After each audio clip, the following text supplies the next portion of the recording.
There was a time in my life where I would wake up and reach for my phone before I even said Alhamdulillah.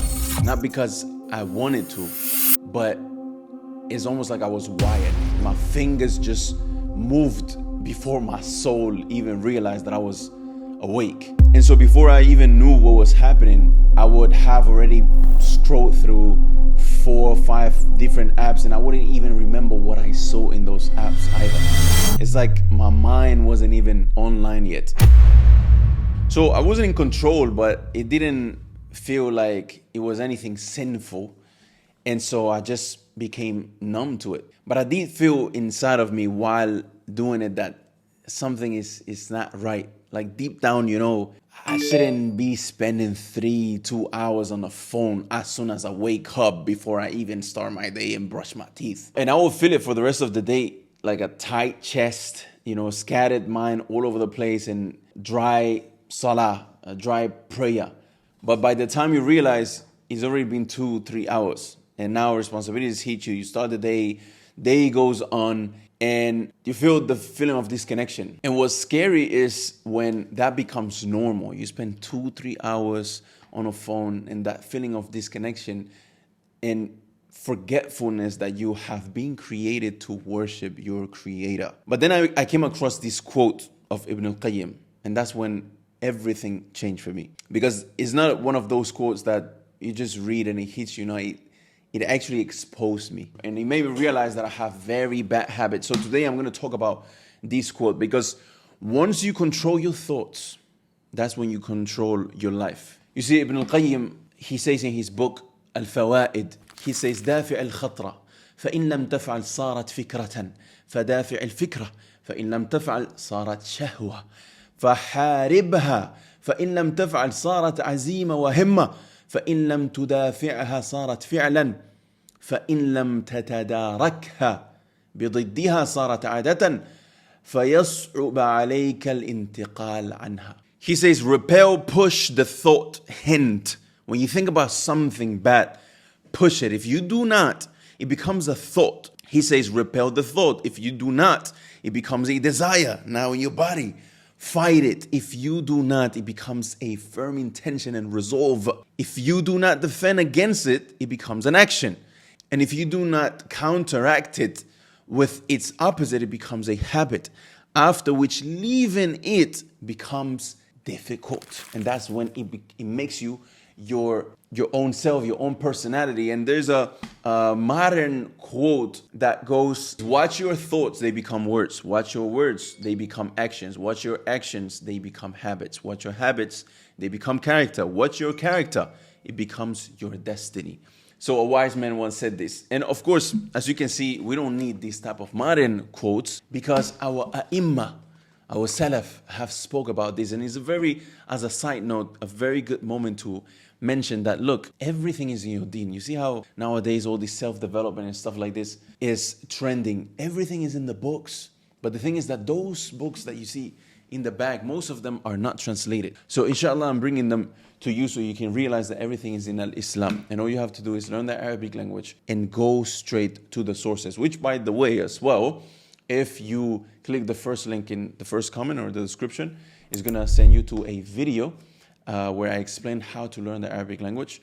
So once you finish watching this video, go ahead and watch that video, inshallah. So let's be real. The thing is that you're not broken or lack discipline. The problem is that you are on the mental attack all the time. Everything that's coming into your system, everything that you see in your system through your eyes, through your ears, through even your touch, your companies, the energy around these people. You see, when you're scrolling on social media and now you don't intend to memorize these words or this melody, but now you have this trending sound that's going through your mind for the rest of the day. And sometimes these type of words or this type of trending musics that you come across on social media is a subliminal message. It becomes a thought in your mind. Sometimes they say things like, I'm gonna do this to her, I'm gonna do this to her, I'm gonna do this to her. It's a sentence that incites sin. So now it stays in the back of your mind. And going back to what Al-Imam Ibn al-Qayyim, he said, you have to push the thoughts, because if you do not, they become a desire.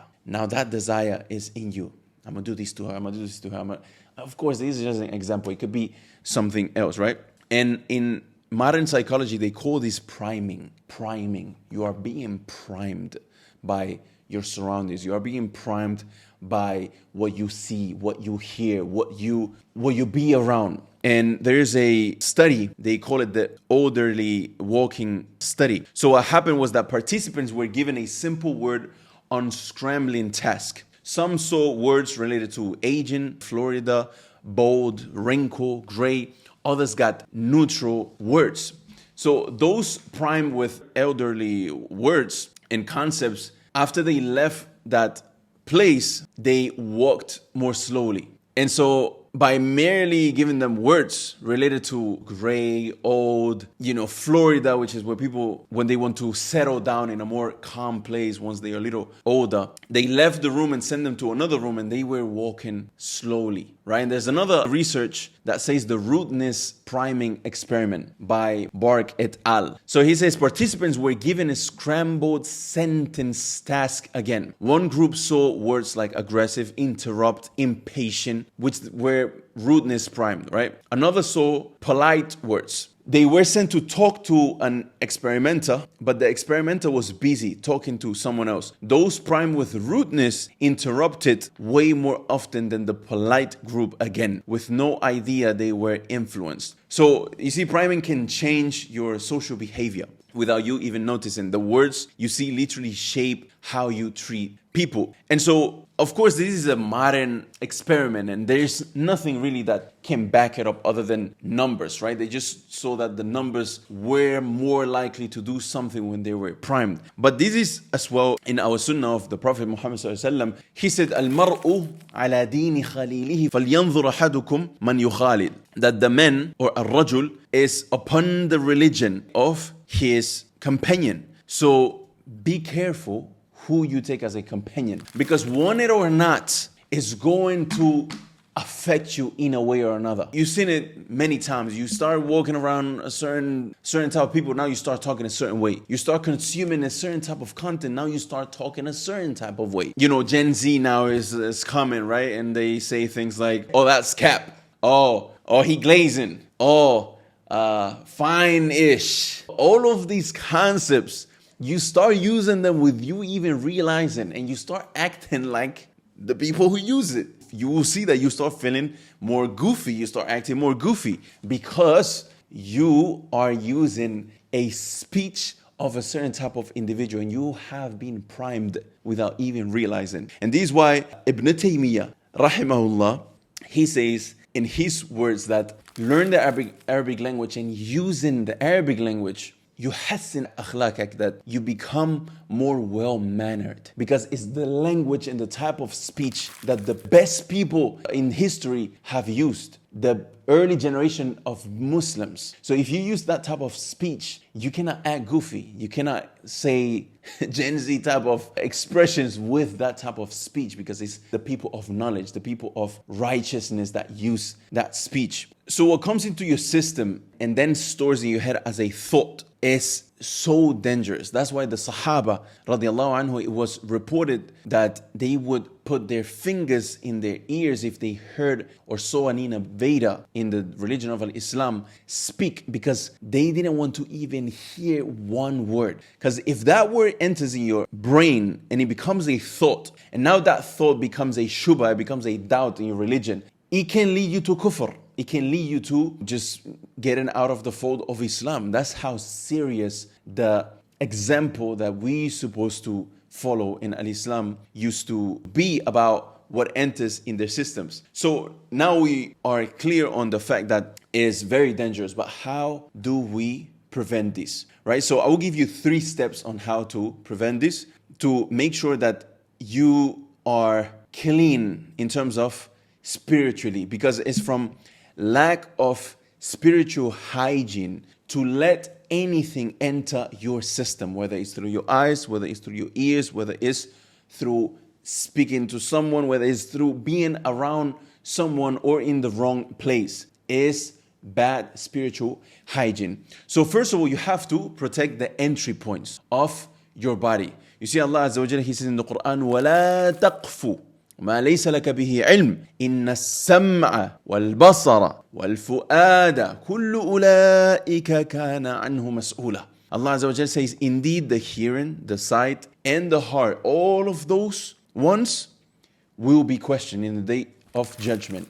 Allah Azza wa Jal will question you about what has come through your eyes, what has come through your ears, what has come through your heart. And so you have to be very careful about what enters your system. You see, many times people drain your energy. Sometimes they plant doubt in your brain, in your mind. And so that kills your focus. And you can focus on the things that, as the Prophet ﷺ said, ihris ala ma yanfa'uk. Focus on what benefits you. And those are like poison. This is why we have such an important concept in Islam, like the dhikr.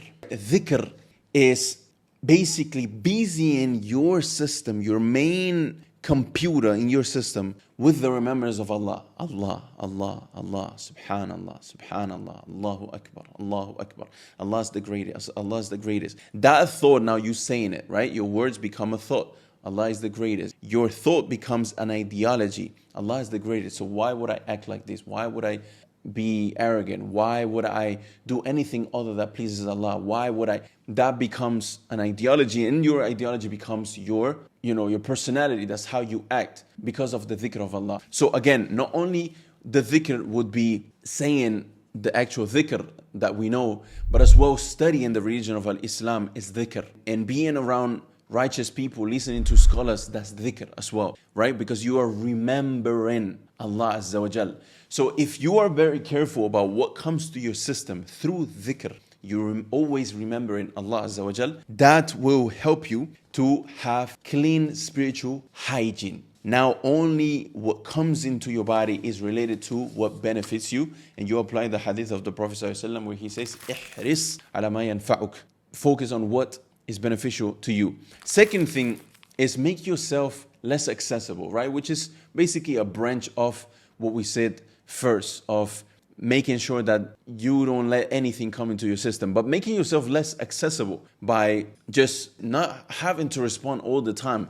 Do you realize that in the past, if somebody wants to get to you and drain your energy by talking to you, by visiting you, by asking you a question, they would have to come and knock at your door, find you somewhere where you have decided to go there because you have intended to be there. But nowadays, people can access you by literally just dialing a phone number. And it created a whole culture of like, yo, why didn't you respond? Yo, why are you not responding? Why are you not picking it up? Why are you not opening? Why are you not responding to my message? I saw you read my message. Why are you not responding? And it creates this social pressure of like always having to be available for people because they are reaching out to me. But in the past, people, they used to be more tranquil, less anxiety, less stress, because people, they weren't all the time on your case. And if you didn't respond, then it's a whole, problem. And so the point is, make yourself less accessible digitally and let people know that I have read your message, but at that moment, I wasn't feeling like responding. I was in a different type of mind at that point. And then the last thing is you need to detox from the digital world. Like, hopefully you have tasted it once in your life where maybe you didn't have a phone, or maybe there was no internet or whatever it was, and you actually saw what it did in your system, being away from the digital world, especially social media. But if you have never actually tried it, wallahi, you are missing out on something big time. Like, you need to be able to be comfortable with being away from your phone for a week. If a week is too much, just start with just 10 hours, right? Like, lock your phone away. So I will give you something that has been helping me for years to achieve things. Is this box right here. Now this box, it doesn't have to be this one. It can be other ones. Like I have this one, for example. This one, the benefit of this one is that when people call me, I can actually pick up. So I have two phones. One of them, this one is like only family has it, and important stuff goes here. Then I have this one where it's just people who like I have a WhatsApp in there. People who it's not really my surroundings, and I can just respond whenever I feel like it. This one I can pick up. This one is literally just locked. And believe me, when your phone is locked away, you unlock such a productivity that you have never experienced. So locking your phone away would be, to be honest, the thing that I have been doing in the past 6 years that has helped me accomplish the most, that without it, I probably wouldn't be able to do so. And then just within your phone, you need to do things like, you need to set a system to not be distracted. Like, for example, on following accounts that keep you on dunya mode, don't remind you of Allah Azza wa Jal. Muting notifications. You don't need your phone to be all the time. Pling, pling, pling, pling, pling. That triggers something in your brain and it doesn't allow you to focus. Literally, you can be working on something.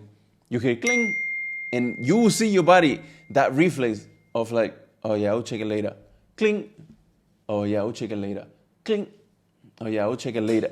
And it doesn't allow you to focus. So it doesn't allow you to achieve anything in life. And before I finish this video, you guys know how passionate I am about learning the Arabic language. In our institute, Numbness Institute, we have well over 4,000 students. And I have seen that those who don't finish the program is because they lack discipline. And because these things are not present in their mind while they are living, right? While they are existing, they let anything come into the system.